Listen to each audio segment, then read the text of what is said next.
На той стороне находится трансформатор, который ранее был в собственности, а потом по суду за долги Северэлектро его забрала.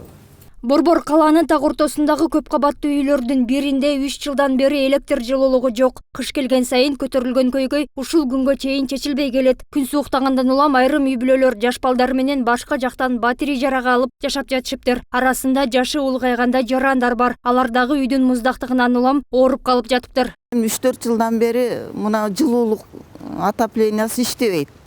Ал иштебеген себеби бир ушул үйдө бир африс киши жашайт экен, ошонун айынан ушунча элдин бардыгы тең светсиз, жылуулуксуз калып атат. Бу жерде жаш балалуулар бар, кары картаңдар бар экен мага окшогон. Андан нары дагы оору, мына пандемия деген болду. Оорулар ошол сууктун айынан көбөйүп, былтыр айтып атышат. Мен өзүм дагы күбө болдум. 3 киши ошол сууктун айынан каза болуп. Турак жай 1998 жылы салынган. Ошол жылдан тарта жашоочулардын айтымында электр энергиясын сатып таратуу үчүн Капар Чалбаев деген жаран Продсервис аттуу компания түзүп лицензия сатып алган. Дал ушул үйдүн жашоочуларына Чалбаев электр жарыгы, ысык суусунан өйдө жылуулукка чейин сатып турган. Бирок саткан менен акчасын түндүк электр бөлүмүнө төгүп бербей койгон дешет жарандар. Карыздын көбөйүп кеткенинен улам түндүк электр бөлүмү электр сатууну токтоткон. Капар Касымбекович Чалбаев деген бар экен. Ошонун договору боюнча Продсервис, ошол Продсервис менен Северэлектрон договору бар болчу экен. Ошол Продсервиске ошол кишинин эмесинен карызы көбөйүптүр.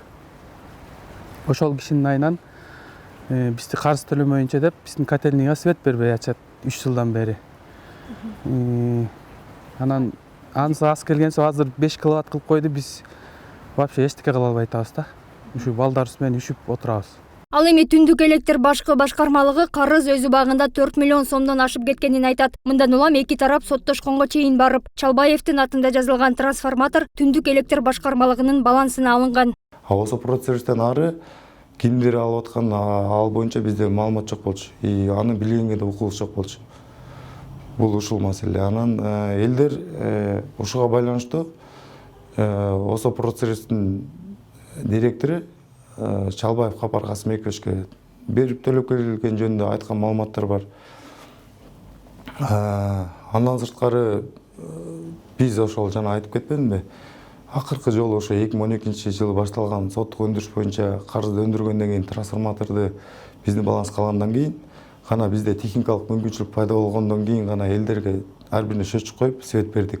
Ал эми Капар Чалбаев жогорудагы маселелерге жооп берүүдөн баш тартып, интервьюну башка убакытка белгилөөнү сунуштады. Чалбаевке ыктаган маалымат берүү үчүн акча да сунуштаганга жетишти.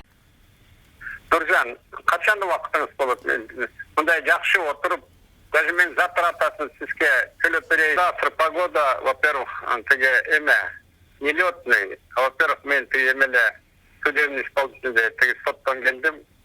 Расстроен с одной стороны. И давайте завтра. Бул материалды бүгүн беришим керек эле да.